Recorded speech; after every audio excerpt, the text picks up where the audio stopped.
एक समझदार व्यक्ति हमेशा अपने मन को समझाता रहता है और उसे भगवान की तरफ ले जाने का प्रयास करता है। हम आज तक अपने तुच्छ मन पर विजय प्राप्त नहीं कर पाए। हमने जीवन भर बहुत कुछ पढ़ा और समझा, परंतु मन पर विजय आज तक नहीं पा पाए। दोस्तों, यदि सोचो तक मन को कंट्रोल करके हम आसानी से जीवन की भागदौड़ और मानसिक टेंशन से निजात पा सकते हैं। उदाहरण के लिए यदि हम सोचें तो 10 करोड़ का बंगला, 2 करोड़ की गाड़ी होने पर भी हम उसी प्रकार से गहरी नींद में सोते हैं जैसे एक गरीब अपनी रजाई में सोता है। उसे भी नींद में उतना ही आनंद मिलता है जितना कि एक रईस व्यक्ति को। एक अमीर भी उतना ही खाना खाता है जितना कि एक गरीब। केवल मन की सोच का ही फर्क है।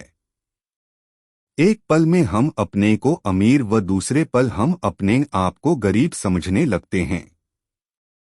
तो प्रमुख बात जो हमें समझनी है वह बात यह है कि हम सबसे पहले अपने आप को अमीर व गरीब के चक्कर से ऊपर उठाएं। रहीम दास जी कहते हैं कि बड़े लोगों को देखकर अपने को छोटा मानकर अपने घुटने मत टेको। अपने आप में हमेशा मानो कि अनंत कोटि ब्रह्मांड नायक आपके दिल में रहते हैं, उनसे बड़ा की नहीं। जहां काम आवे सुई, कहां करे तलवार।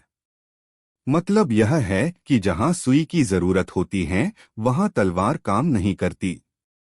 इस मन को वश में न करने की वजह से करोड़ों बार हम जड़ और चेतन आदि बनना पड़ा है। इसलिए दोस्तों, सबसे पहले अपने मन पर कंट्रोल करो। करोड़ों बार हम दिव्य लोकों का सुख भी भोग चुके हैं, परंतु आज तक अशांति ही फैली हुई है। संसार का प्रत्येक व्यक्ति परेशान, हताश या कुछ समय के लिए खुश व उदास ही जीवन जी रहा है। दोस्तों, यह विचार करने का विषय है। हम कब से शांति की तलाश में है यह किसी को पता नहीं है। यह केवल अपने मन के कारण ही भटक रहे हैं। दोस्तों, हमें अपने मन को हमेशा यह कहकर शांत करना चाहिए कि अब ऐ मन, अब तुम्हारी मनमानी नहीं चलेगी। अब तुम्हें मेरे अनुसार चलना पड़ेगा। दोस्तों, हम जानते हैं कि मनुष्य जीवन में मन केवल 3 ही जगह ज्यादा भागता है। पहले पैसा, दूसरा स्त्री तथा तीसरा परिवार। इन तीनों से जब मन को आप खींचना शुरू करेंगे तो निश्चित रूप से आप शांति की तरफ बढ़ने लगेंगे। जितने भी संसार के लोग हैं वे किसी न किसी स्वार्थ के कारण ही एक दूसरे से जुड़े हुए हैं। तुलसीदास जी कहते हैं कि स्वार्थ लागी करे सब प्रीति, अर्थात स्वार्थ के कारण ही सब एक दूसरे से प्रेम रखते हैं।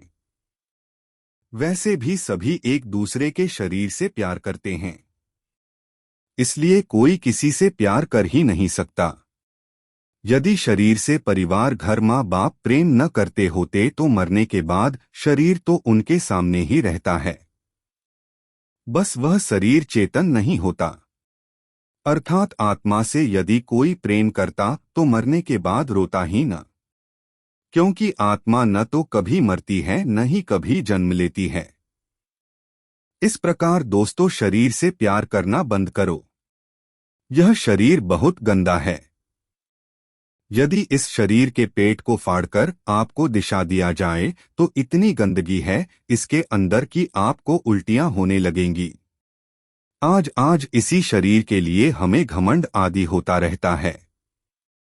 सोचो, यही शरीर है जो मरने के बाद घर के लोग 2 दिन नहीं रखते क्योंकि बदबू आने लगती है। इस प्रकार शरीर के कॉन्सेप्ट से बाहर निकलना पड़ेगा, जैसा कि मेरे चैनल का नाम ही है, मोटिवेशन ऑन सुप्रीम पावर। तो निश्चित रूप से आपको यहाँ वही शिक्षाएं मिलेंगी जिनसे आप सफलतापूर्वक हंसते हुए अपना पूरा जीवन जिएंगे। बस जरूरत आपके साथ की है। दोस्तों, वीडियो अच्छा लगा हो तो शेयर जरूर करें। बोलो सियावर रामचंद्र की जय।